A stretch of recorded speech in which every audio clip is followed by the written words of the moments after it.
और फिर दूसरी बात ये है कि अगर आपको कोई कहता है कि आपसे तब शादी करूंगा जब आप अपना रिलीजन चेंज कर लोगे, बात यहीं खत्म हो जाती है कि इंसान को उसके कर्म से देखिए, मत धर्म से मत देखिए। अगर वो आपके धर्म से आपको देख रहा है तो उसका कर्म अच्छा नहीं है, वो इंसान आपके लायक ही नहीं है।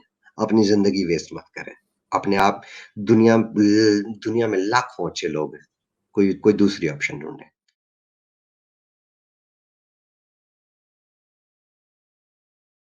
वो मुस्लिम से शादी क्यों नहीं कर सकता? अब लड़के अपना रोना रो रहे थे और लड़कियां जो है कमेंट में अपना रोना रो रही थी। और फिर लव जिहाद वाले टॉपिक पर भी, अब लव जिहाद पर बोलना मैं शुरू करूंगा तो भैया बहुत लंबा समय चला जाएगा। लव जिहाद पर मैं इतना बोलना चाहता हूँ सबसे पहले अपने व्यूअर्स के साथ कि गालिब साहब, आपको कोई इख्तिलाफी अगर आपने बात करनी हो तो you are more than welcome, आप जरूर ऐड कीजिएगा। इंडिया में लव जिहाद जो है वो रियलिटी है। दुनिया की कोई ताकत, कोई कोई स्कॉलर, कोई फिलोसोफर जो है या जो करंट अफेयर से जो जिस चीज को वाकफियत है, मेरे साथ लाइव वीडियो पर आके बैठ के मुझे ये चैलेंज करे कि लव जिहाद इंडिया में रियलिटी नहीं है, और मैं प्रूव करूंगा कि लव जिहाद रियलिटी है। लेकिन लेकिन मेरे मैं आज इस वीडियो के थ्रू अपनी खास तौर पे जो इंडियन यूथ है, उनको ये मैसेज देना चाहता हूँ। और वो मैं मैसेज ये देना चाहता हूँ कि देखें, हम इस लव जिहाद को डिनाई नहीं कर सकते, लेकिन इस डिनाई ना करने के साथ-साथ हमें ये चीज़ भी देखना होगा कि हम मैं हाँ जी, सॉरी, गालिब साहब सॉरी। आप आ गए हैं? हाँ, ड्रॉप हो गया। मैं थोड़ा-सा अगर हाँ, नहीं, नहीं, हाँ, ठीक है, मैं अपनी कोई बात नहीं, मैं अपनी बात को कंटिन्यू कर रहा हूँ। हमें ये चीज़ भी देखना होगी कि हमें अपने आप में और कुत्ते में फ़र्क रखना पड़ेगा। हुँ, अगर आपके आपके ऊपर गली में एक कुत्ता भौंक रहा है, तो आप कुत्ते के साथ कुत्ता नहीं कर सक कुत्ते के ऊपर वापसी भौंक नहीं सकते। अपने आप को आप लोगों ने, ख़ास तौर पे मेरी ये जो जिस यूथ ने ये क्वेश्चन भेजा था कि हम रिवर्स जिहाद करेंगे, मेरी उनके साथ रिक्वेस्ट है। ये मैं अपने हाथ जोड़ रहा हूँ कि जो बेटियाँ होती हैं, जो बहनें होती हैं, वो धर्म से हटकर सबकी साँझी होती हैं। कभी किसी इंसान को उसके धर्म से मत देखें, उसके कर्म से देखें। अगर हुँ, आपने किसी के धर्म की वजह से उसको रिवर्स लव जिहाद के चक्कर में फँसाया, उसकी ज़िंदगी बर्बाद की, तो मेरी नज़र में आपसे बुरा इंसान कोई भी नहीं है। वो तो ऑलरेडी कुत्ते हैं। आपने कुत्तों के साथ कुत्ता नहीं होना। अगर आपको इंटर कास्ट या इंटर रिलीजन किसी भी लड़की के साथ आपकी फीलिंग्स इन्वॉल्व हैं, तो मेक श्योर करें कि आपकी फीलिंग्स उसकी उसकी ज़ात को देखकर है, उसके अमल को देखकर है, उसके कर्म को देखकर है, उसके धर्म को देखकर आपने कोई ऐसा स्टेप नहीं लेना, जहाँ पर हम मेरे लिए या किसी दूसरे इंसान के लिए ये फ़र्क करना मुश्किल हो जाए कि इन दोनों में से बुरा कौन है, मुस्लिम बुरा है या हिंदू बुरा है। और एक किसी दूसरे आप कर्मा को तो आप लोग बिलीव करते हैं, शायद मैं नहीं बिलीव करता, लेकिन आप लोगों को ये चीज़ समझना पड़ेगा कि किसी के कर्म का फल किसी दूसरे को नहीं देते, किसी के किए की सज़ा किसी दूसरे को नहीं देते। तो आपने ये काम नहीं करना, अपने आप को प्रूव करना है कि आप दूसरों से बेटर हैं। रह गई बात इस सवाल का दूसरा जो पोर्शन था, बहुत सारे लोगों ने पूछा था, बहुत सारे लड़कियों ने, लड़कों ने पूछा था कि हिंदू जो है, वो मुस्लिम से शादी नहीं कर क्यों नहीं कर सकता, और मुस्लिम क्यों फ़ोर्स करते हैं कि आप जो है कन्वर्ट हो जाएँ इस्लाम में, उस तभी उसी सूरत में शादी करेंगे। इस पर गालिब साहब प्लीज़ मुझे 2 मिनट के लिए इजाज़त दीजिएगा, अगर आपको बुरा ना आपको लगे, 2 इजाज़त है मिनट जी सर। बहुत शुक्रिया सर। इसमें मेरे सामने मैंने ये बात शायद पिछली वीडियो आपके साथ लाइव बैठा हुआ था, मैंने की थी, शायद इमरान खान के टॉपिक पर बात हो रही थी। इमरान खान के टॉपिक पर मैंने ये बोला था कि ये जब ये ख़ास तौर पे ये जो मुस्लिम मेंटालिटी है, जब ये लोग 30, 35, 40 के करीब पहुँचते हैं, तो इन सब का जो है ना, वो अंदर का इस्लाम जाग जाता है।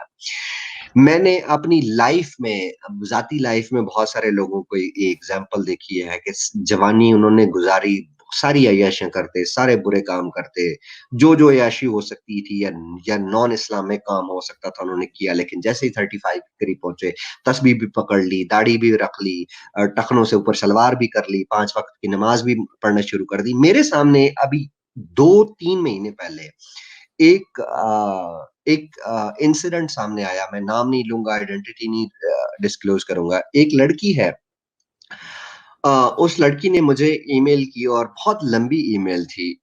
उसने लिखा कि स्पार्टैकस भाई, मेरी एक मुस्लिम से लव मैरिज हुई जब मैं 21 साल की थी। उसने अपनी सारी स्ट्रगल बयान की कि उसने कितनी लड़की हिंदू थी और लड़का मुस्लिम था। तो उस लड़की ने काफ़ी स्ट्रगल की, माँ-बाप को के ताने बर्दाश्त किए, उनकी मुखालफत बर्दाश्त की, भाइयों ने उसे मारा, कूटा-पीटा, सारा कुछ किया। उसने कहा कि नहीं, शादी करूँगी तो इसी से करूँगी। शादी हो गई और शादी करने के बाद वो इंडिया से किसी दूसरे कंट्री में रिलोकेट हो गए। हुँ, आगे चल के उनके बच्चे भी हो गए।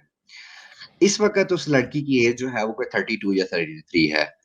मतलब शादी को 10-12 साल हो गए हैं। अब उस लड़की ने जिसने अपना घर छोड़ा, अपना खानदान छोड़ा, अपने रिश्तेदार छोड़े, अपना सारा कुछ छोड़ा, 10 साल हो गए उस लड़की को अपने बाप से बात नहीं की। 10 साल हो गए उसने अपनी माँ से बात नहीं की और उसका हस्बैंड कहता है कि अगर तू इस्लाम कबूल नहीं करेगी तो मैं तुझे तलाक दे दूँगा। मैं अपने बच्चों को जहन्नम में जाते नहीं देख सकता। मैं अपनी बीवी को जहन्नम में जाते नहीं देख सकता। मेरे बच्चे तो हराम के पैदा किए हुए बच्चे हैं। उसकी वजह क्या है? उसकी वजह ये है कि अगर आप वापस आएँ, अब यहाँ पर कुरान में कन्फ्यूज़न है बेसिकली। ये ये लोग मुस्लिम बेचारे भी जो है ना वो आधा कुरान पढ़ते हैं, आधा नहीं पढ़ते। कुरान के अंदर इतनी कन्फ्यूज़न है कि आपको ठीक से इस बात का जवाब मिलता ही नहीं है कि आप किसी हिंदू लड़की के साथ शादी कर सकते हैं या नहीं। आप किसी नॉन मुस्लिम के साथ कर सकते हैं या नहीं कर सकते। जितने भी इस्लामिक स्कॉलर्स हैं, मुझे कुरान से ला के प्रूव कर दें, मैं अपना चैनल डिलीट कर दूँगा, घर बैठ जाऊँगा और तो और कलमा भी पढ़ लूँगा। अगर ये चीज़ प्रूव कर दें कुरान से कि कुरान में क्लियर डेफिनेशन इस चीज़ की मौजूद है या नहीं है। अब कुरान में क्या मौजूद है मैं आपको बताता हूँ। सूरह बकरा की आयत 221 में अल्लाह मुसलमानों से कहता है कि ऐसी लड़कियों से, ऐसी औरतों से शादी मत करना जो मुशरिक हो या जिन्होंने शिर्क किया हो। अब मैं अपने व्यूअर्स को समझा देता हूँ कि शिर्क क्या होता है। शिर्क बेसिकली अल्लाह जो है ना वो बड़ा क्या कहते हैं पॉसेसिव किस्म का बच्चा है और अगर आप किसी को कोई वैल्यू देते हो अल्लाह के बराबरी की, जैसे कि हिंदुइज़्म में क एक से ज़्यादा भगवान हैं। इसी तरह अगर अल्लाह के बराबर किसी को आप वैल्यू देते हो, उसको रिस्पेक्ट देते हो उसकी पूजा करते हो, तो वो चीज़ शिर्क कहलाती है। थोड़ा सिंपल अल्फाज़ में समझाने की कोशिश कर रहा हूँ। तो अल्लाह इस आयत में कह रहा है कि ऐसी औरतों से शादी मत करना जिन्होंने शिर्क किया हो। फिर सूरह माइदा की आयत नंबर 116 में अल्लाह जो है वो ईसा इब्ने मरियम से यानी जीसस से कहता है कि क्या तुमने इन लोगों को यानी ईसाइयों के हवाले से कह रहा है कि क्या तुमने इन लोगों को कहा था कि मुझे और मेरी माँ को खुदा बना लो। यानी यहाँ अल्लाह ईसाइयों को मुशरिक कह रहा है क्योंकि ईसाई आप ट्रिनिटी का आपको पता ही है कि Holi mother sun and the God Trinity का पे वो इतराज उठा रहा है कि यहाँ पर इन लोगों जो है ना वो शिरक किया है। अब आगे चले सूरह मायदा की आयत 5 में अल्लाह मुसलमानों को कहता है कि अहले किताब जो है वो यहूदी यानी अहले किताब कौन है? यहूदी हैं और ईसाई हैं, इनसे शादी की इजाजत है। अब यहूदियों का तो मुझे पता नहीं है कि इन्होंने शिरक किया है कि नहीं किया। क्रिश्चियंस का मुझे 100% कन्फर्म है कि इन्होंने शिरक किया है और क्रिश्चियंस अहले किताब भी हैं। एक तरफ अल्लाह कहता है कि उनसे शादी मत करना जिन्होंने शिरक किया हो। दूसरी तरफ अल्लाह कहता है कि यार अहले किताब से तुम्हें शादी की भी इजाज़त है। अब इसमें से एक आयत कुरान से निकाल के बाहर फेंकनी पड़ेगी। मैं अब थोड़ी गंदी ज़ुबान करूँगा उसके ऊपर कुछ और करना पड़ेगा। लेकिन आप बहुत मुझे अक्सर डाँट देते होते हैं कि यार थोड़ा हाथ हल्का रखा करो। तो एक आयत तो सिरे से निकालनी पड़ेगी क्योंकि एक आयत नहीं निकालेंगे इसमें से। या तो आप कह दें कि भाई इस्लाम के अलावा किसी से शादी नहीं कर सकते। अगर आप शिर्क कहते हैं कि शिर्क जिन्होंने किया, तो शिर्क तो फिर यहूदियों ने भी किया, फिर ईसाइयों ने भी किया है। फिर आप कहते हैं कि अहले किताब से भी शादी कर लो। ये कैसे हो सकता है? फिर या किताब ले लो ईसाइयों से। तो बेसिक वजह ये है कि जो खास तौर पे जो मुस्लिम स्कॉलर्स हैं, ये बीच वाली आयत आपको कभी भी नहीं बताएँगे। ये सिर्फ़ ये कहते हैं कि अहले किताब से शादी की इजाज़त है। वो शिर्क वाला मामला लेकर ही नहीं आते। उसके ऊपर बात ही नहीं करते। तो इस आयत की वजह से जो है, क्योंकि आप हिंदू हैं, आप पॉलीथियस्ट हैं, आप एक से ज़्यादा भगवान को जो है वो मानते हैं, तो कुरान जो है वो आपको इजाज़त ही नहीं देता कि आप एज़ अ मुस्लिम जो है किसी हिंदू से या किसी दूसरे रिलिजन से शादी कर सके। और फिर दूसरी बात ये है कि अगर आपको कोई कहता है कि आपसे तब शादी करूँगा, जब आप अपना रिलिजन चेंज कर लोगे, बात यहीं खत्म हो जाती है कि जब इंसान मैं अक्सर ये बात अभी थोड़ी देर पहले भी ये बात रिपीट कर रहा था कि इंसान को उसके कर्म से देखिए मत, धर्म से मत देखिए। अगर वो आपके धर्म से आपको देख रहा है, तो उसका कर्म अच्छा नहीं है, वो इंसान आपके लायक ही नहीं है।